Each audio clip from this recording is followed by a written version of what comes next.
Hello friends, welcome back to English Arcade, a channel just for you which helps you polish your English writing skills, grammar and literature. This video is part of Writing Skills Made Easy series. In this video, we will learn how to write formal and official letters to school and college authorities. So this video will include the format, the distribution of the content. We will learn how to write a letter to school and college authorities with the help of a solved example and also practice questions for reinforcement. Before we start, I request my dear viewers to subscribe to my channel.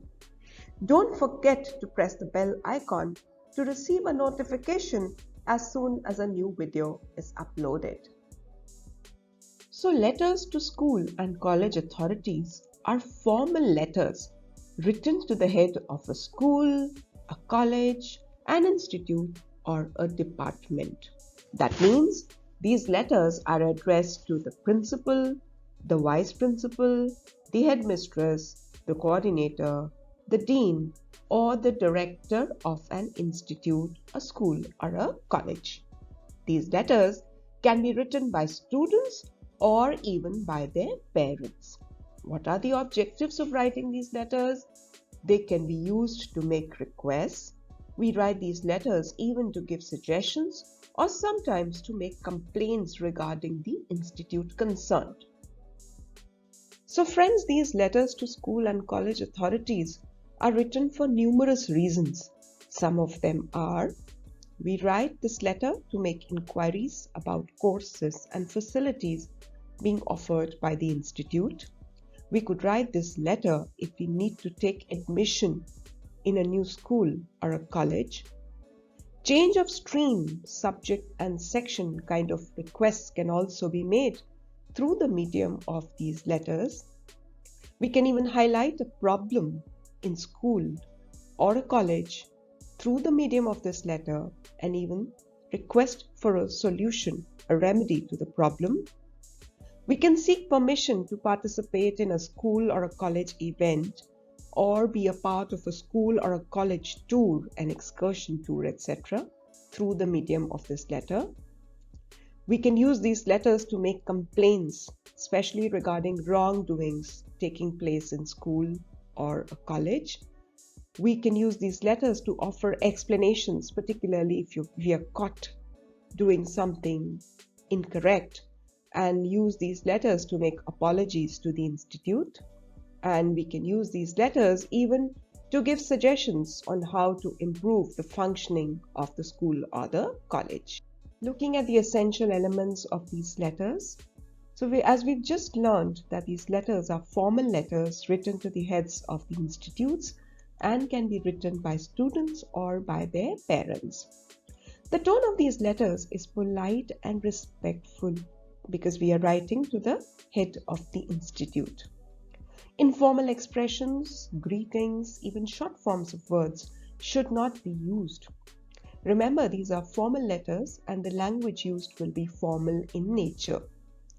Salutation to be used could be dear sir or ma'am or respected sir or ma'am. We use the block format in this letter, which is left aligned. So these letters have the same format as that of formal letters, and therefore a block format where our content, our paragraphs are aligned towards the left will be used.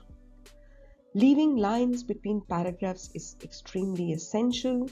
So we leave lines between paragraphs and the various elements used in the letter. Add a courteous closing line before the complimentary close.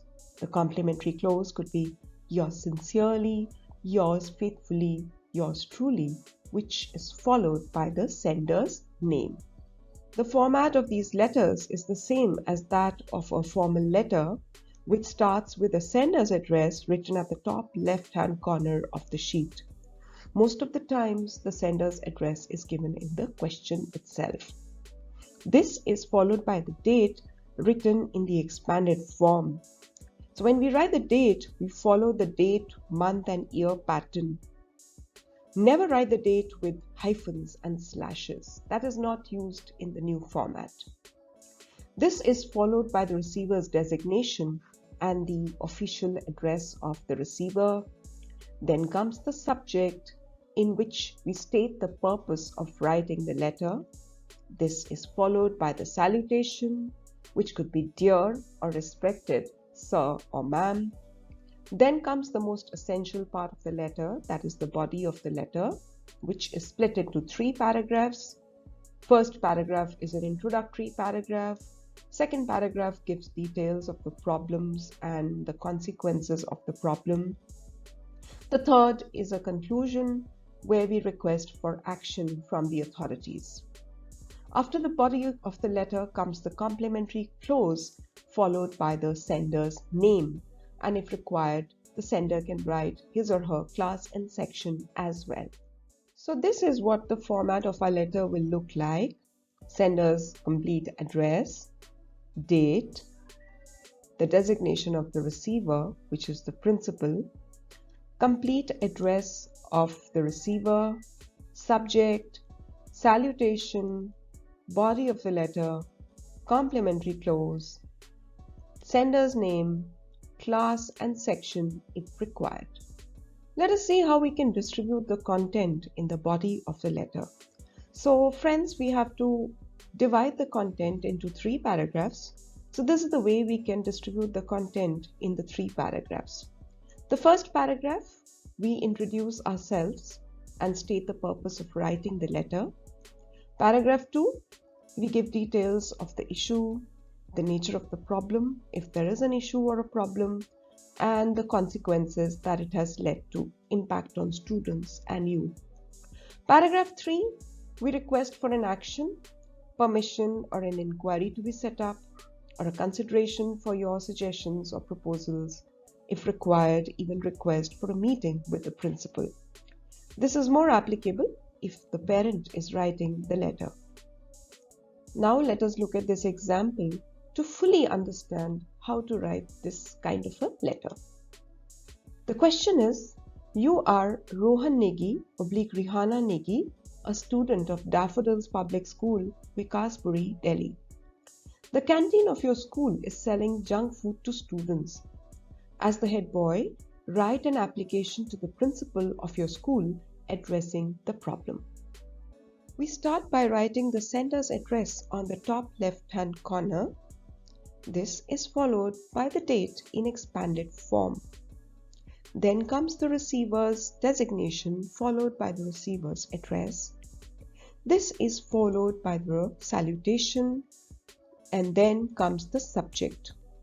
In this case, the subject is sale of junk food in the school canteen.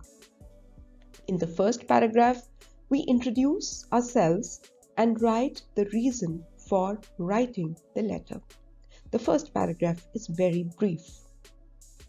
The second paragraph of the letter is the longest paragraph because here we not only write about the problem or the issue and its consequences, but also suggest alternatives.